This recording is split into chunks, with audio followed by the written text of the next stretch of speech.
Hello and hello. Thank you so much for joining me today. How you doing?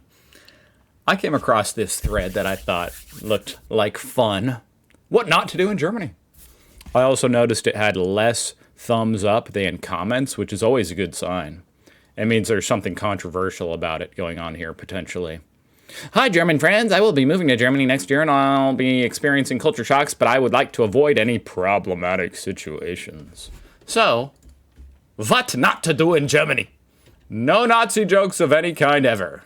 You can only go wrong and embarrass yourself with stuff like that, even if you meant no harm. I mean, you really think that that doesn't even need to be said? You'd have to absolutely be a... Well, I won't say that, but you'd have to be socially pretty redacted to think that you should go to Germany and start saying Nazi jokes. Now, when Germans say Nazi jokes, it's even funnier. I feel like this type of advice... Sorry, I had a freaking hair in my mouth.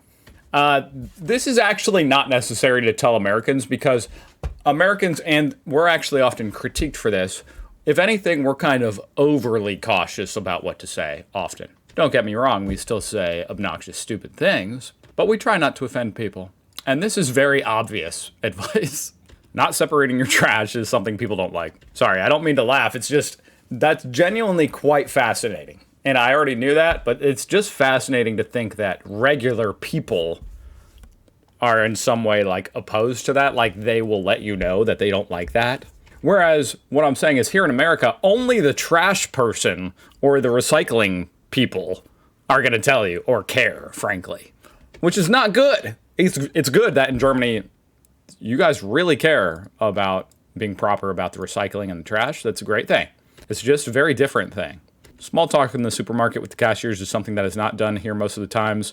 Some people might find this to be annoying since it slows down the line in the supermarket. I never know what to do with that type of information. I can't help but feel like, really, you're going to get annoyed that I'm talking to the cashier? Now, don't get me wrong. It is a balancing act, as with most things in life.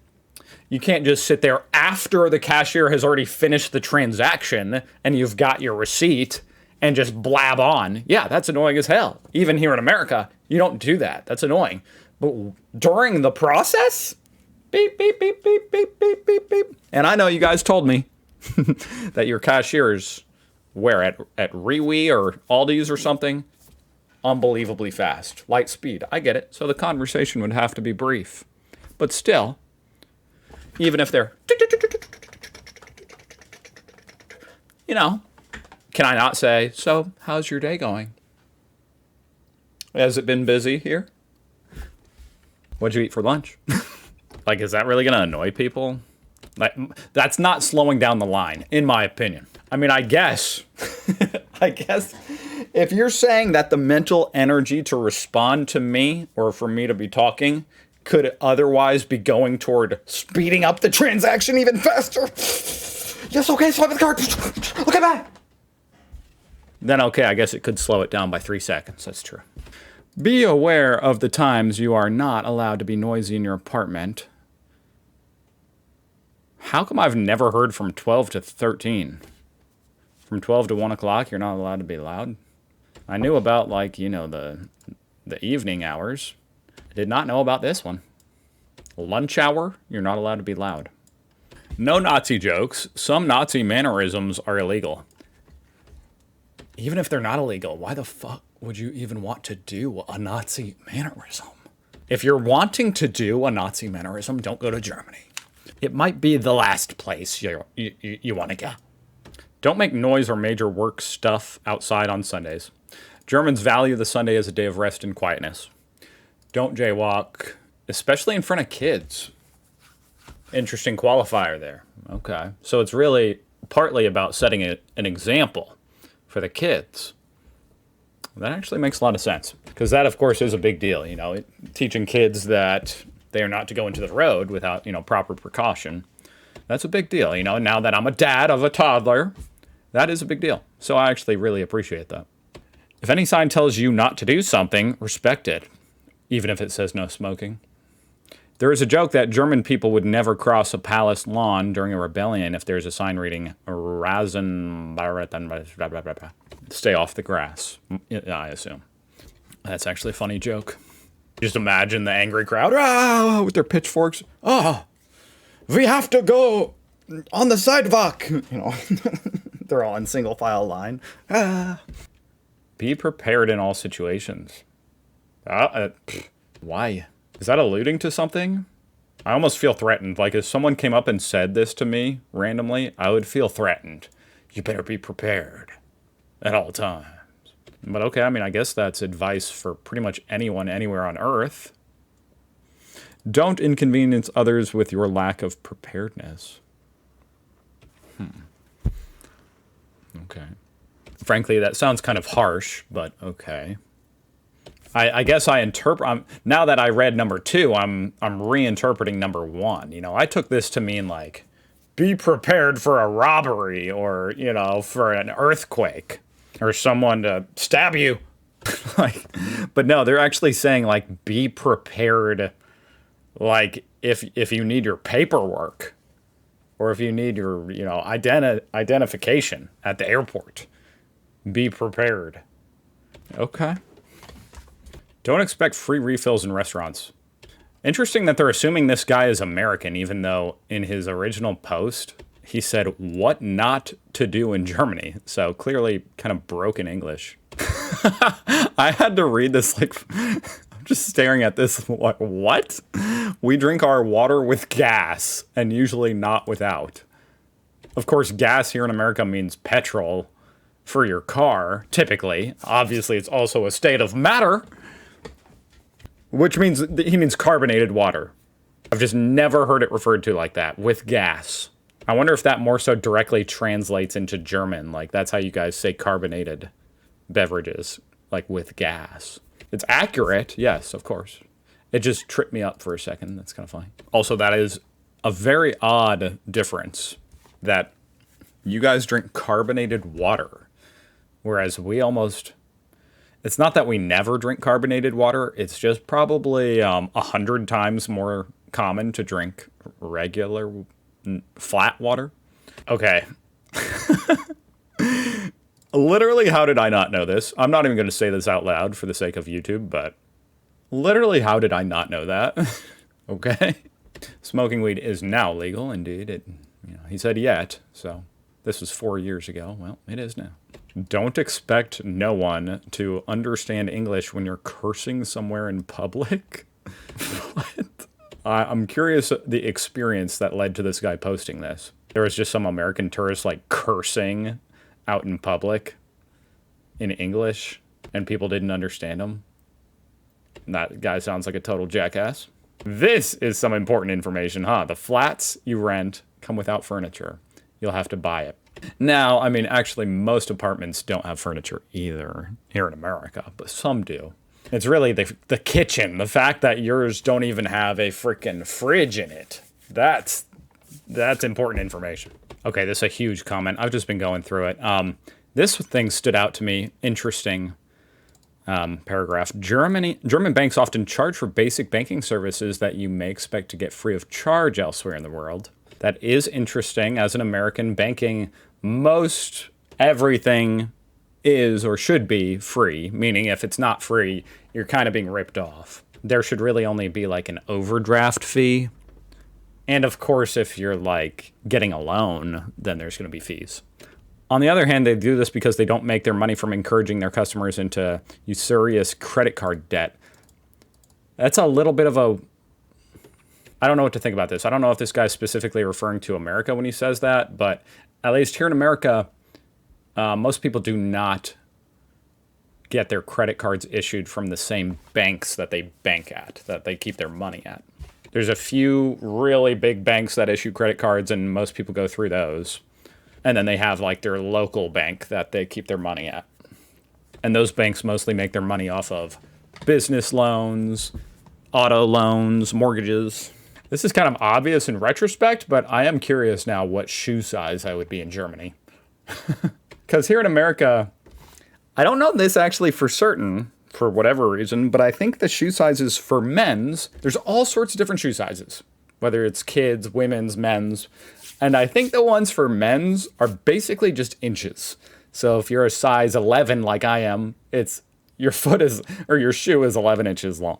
But obviously that's not the way it is in Germany. So let me see here. If I have a size 11 shoe in America, what's my shoe size in Germany? This is an important question, guys.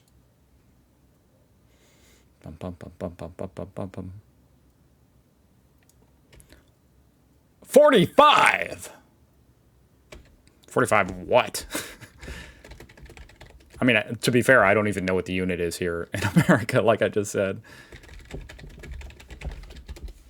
I don't even know if that's even like a... So in America, it is inches, but that's only for men's. That's the weird thing. At least, yeah, I think, yeah, that's correct. In Germany, it's a Paris point, 2/3 of a centimeter. So out of all the units that you guys use over there in the EU and Germany, you know, you guys are very particular. You know, our units make sense. You know, we use a 24-hour clock. We use Celsius for degrees. We use, you know, the metric system for measurements. But your freaking shoe size is 2/3 of a centimeter. The Paris point. Psh, I'm just kidding. That is funny, though. Wait, is the Paris point, like, what is the Paris point?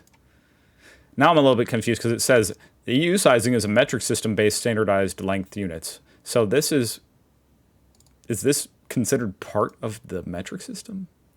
The Paris point? Huh, I guess so. But isn't that kind of weird? Because it's not like, you know, it's not like base 10. You are trusted to sit outside a bar and not run away without paying. That's the same in America. In general, you are not treated in Germany as a thief until proven otherwise. That's nice.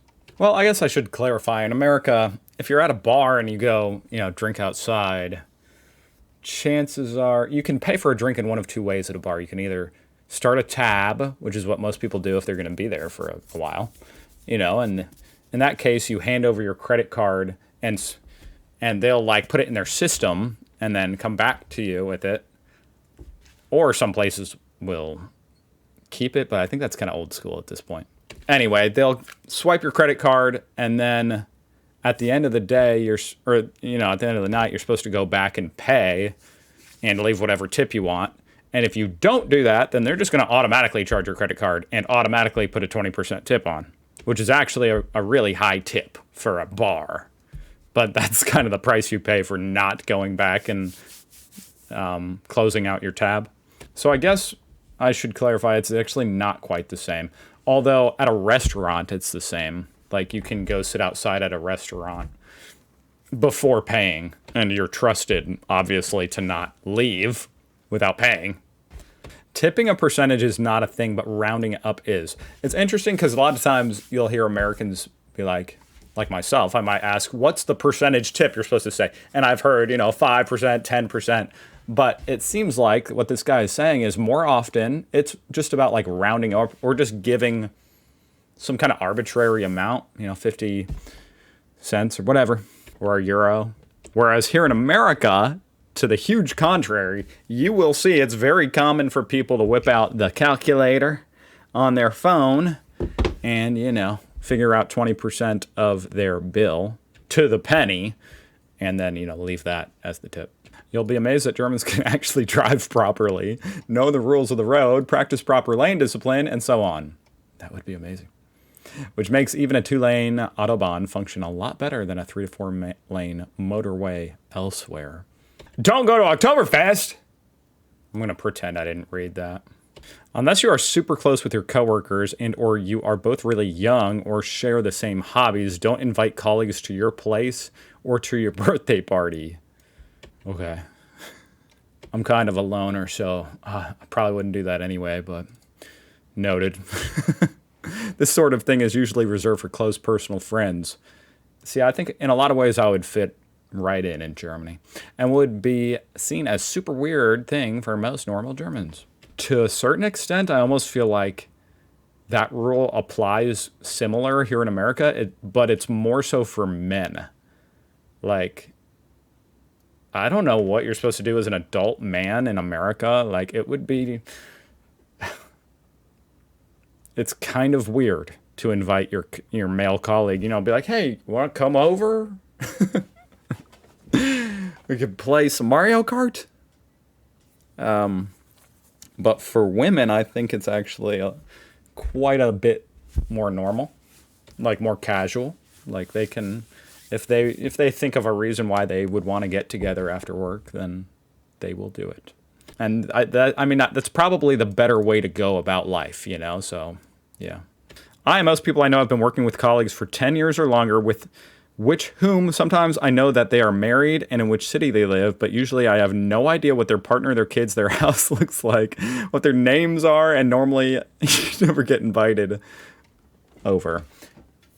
That is pretty funny because, oh my God, in like an office setting here in America, especially once again, mainly with women, you will know everything about your coworkers' entire life. All the drama they're going through with their kids or their spouse. For a lot of people, here in America, a lot of people are very open, especially women, in the office setting, Like one step above a stranger, and all of a sudden they will just spill everything to you. To never forget the trenner when you are in line at the store. Old people will kill you. Is that the thing that separates the people's orders on the conveyor belt? I've heard this about Germany.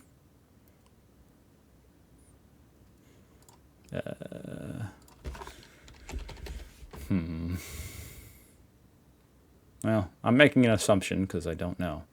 But that's what that must be, right?